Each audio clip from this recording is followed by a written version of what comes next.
एक छोटे से गांव में एक सेठ अपनी बीवी निशा और अपनी दो बेटियों के साथ रहता था। छोटी बेटी का नाम टीना जबकि बड़ी बेटी का नाम मीना था। मीना निशा की सुतीली बेटी थी जिससे वो बहुत बुरा सलूक करती थी, जबकि टीना निशा की सगी बेटी थी जिससे वो बहुत प्यार करती। अरे ओ बदबख्त मीना, कहाँ मर गई हो? मैं तुम्हें कब से आवाज़ें दे रही हूँ, चाय वाले बर्तन कब से पड़े हुए हैं और तुम्हें है कि कोई आवाज़ सुनाई ही नहीं देती, कहाँ थी तुम?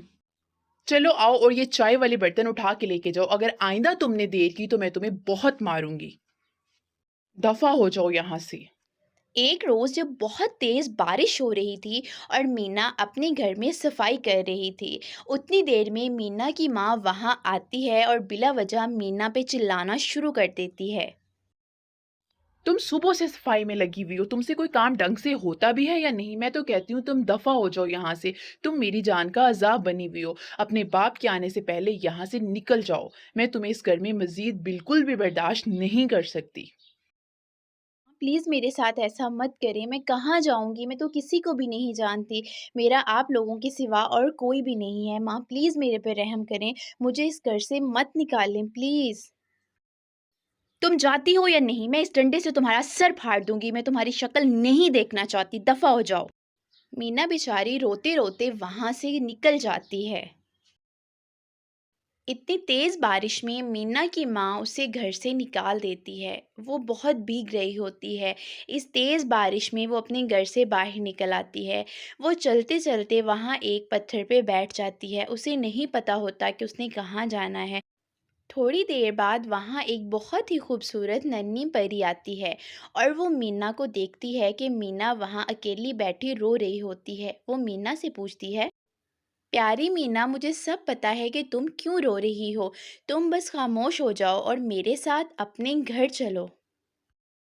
इधर मीना का बाप मीना को ढूंढना शुरू कर देता है। अरे ओ मीना की माँ, अरे ओ सुनती हो मीना कहाँ है? मुझे सुबह से मीना नज़र नहीं आ रही। अरे सुनती हो, कहाँ हो? मीना कहाँ चली गई? सुबह से कहीं भी नज़र नहीं आई मुझे। जी, जी, मैं भी मीना को ही ढूँढ रही हूँ।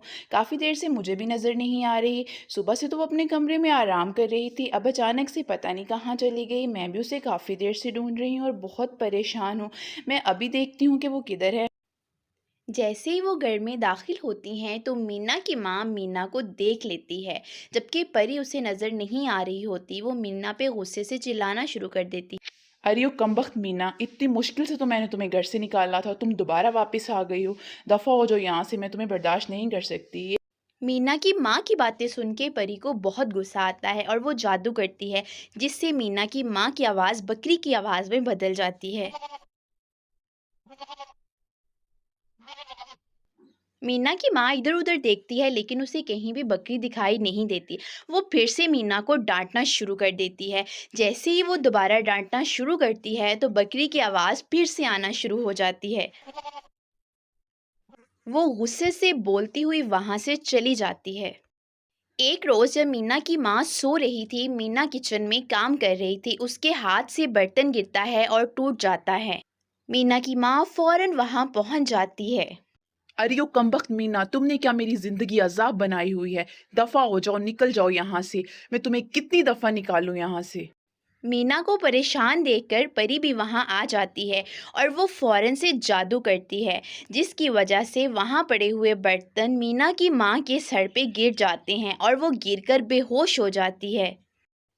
अपनी माँ को बेहोश देखकर मीना रोने लगती है और अपनी माँ को कमरे में ले जाती है और वहां उसका बहुत सारा ख्याल रखती है। होश में आने के बाद मीना की माँ को एहसास होता है कि उसने कितना गलत किया, जबकि मीना उसके लिए किस कदर परेशान है और उसे कितना प्यार करती है। वो भी मीना से प्यार करने लगती है। तो प्यारे बच्चों, इस कहानी से हमें ये सबक मिलता है कि हमें कभी भी दूसरों के साथ बुरा सलूक नहीं करना चाहिए।